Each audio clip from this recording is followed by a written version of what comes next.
If you think Facebook stock will go up, you could buy a call, and if you think Facebook stock will go down, you could buy a put. This sounds great because you can trade the options with much less capital than if you were to simply trade the stock. Let me show you an example. First, let's look at an option chain on stock XYZ, which is currently trading at $75 per share. Let's say you are bullish on the stock and you're looking to buy a call option. So we're just going to go ahead and ignore the put options for now. If you were to buy the 70 strike call option, for example, this would cost you $750, and you're hoping that the price of XYZ will rise so you can make money.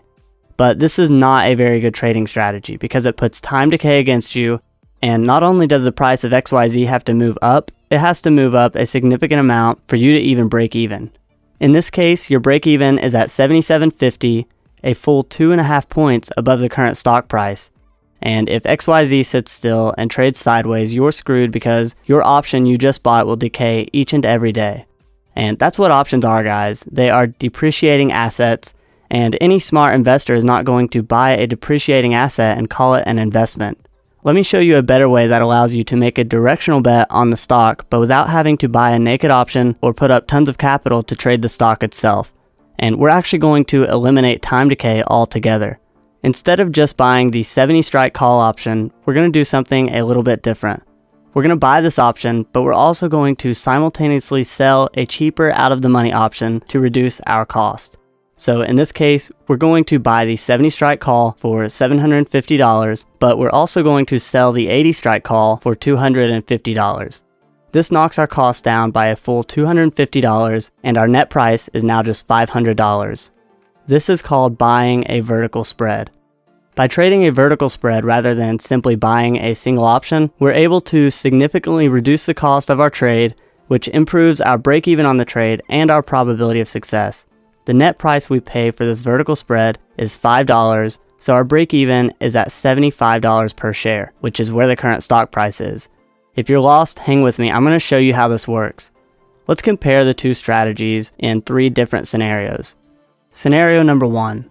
XYZ stock price has moved up, and at the expiration date, it's at $79.50 per share. First, let's look at the 70-80 vertical spread. The short 80 call that you sold for $250 would now be worthless because it's out of the money.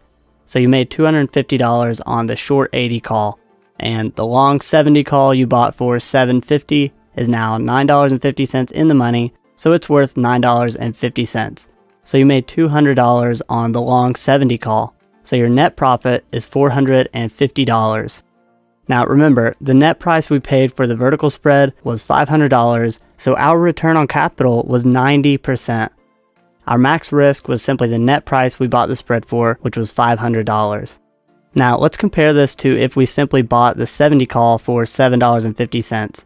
With the stock at $79.50, our long call would be at $9.50, providing us with a profit of $200, so our return on capital was only 26.67%. Our max risk was $750 we paid to buy this option. Let's look at scenario 2. XYZ has mostly traded sideways, and at the expiration date, the price is still at $75 per share. Looking at the vertical spread, our long 70 call will now be worth $5, resulting in a loss of $250 on that leg of the trade. But our short 80 call will again be worthless, resulting in a profit of $250 on that leg. So the two cancel out, and we would actually just be at break even on the trade. Now compare that to if we simply bought the 70 call at $750. We would now be sitting on a $250 loss. So in the case of the vertical spread, time decay was not an issue whatsoever. However, if you just bought the 70 call rather than trading the vertical spread, you're sitting on a 33% loss due to time decay. Okay, scenario 3. We are completely wrong about the direction of XYZ, and the stock tanks down to $50 per share. Both of the options that make up our vertical spread are out of the money and are worthless. So we lost $750 on the long 70 call, but we made $250 on the short 80 call. So our net loss is $500, much less than losing $750 like we would have if we were to simply buy the 70 strike call. Buying the vertical was better than buying the naked option in all 3 of these scenarios, but there is one scenario where buying the naked call would have worked out better. Let's say the stock rips higher and is now at $85 per share at the expiration date. For the vertical, the 70 call we bought for $7.50 would now be worth $15, providing us with a profit of $750 on that leg. And the short 80 call we sold at $2.50 would now be worth $5, resulting in a loss of $250 on this leg of the trade.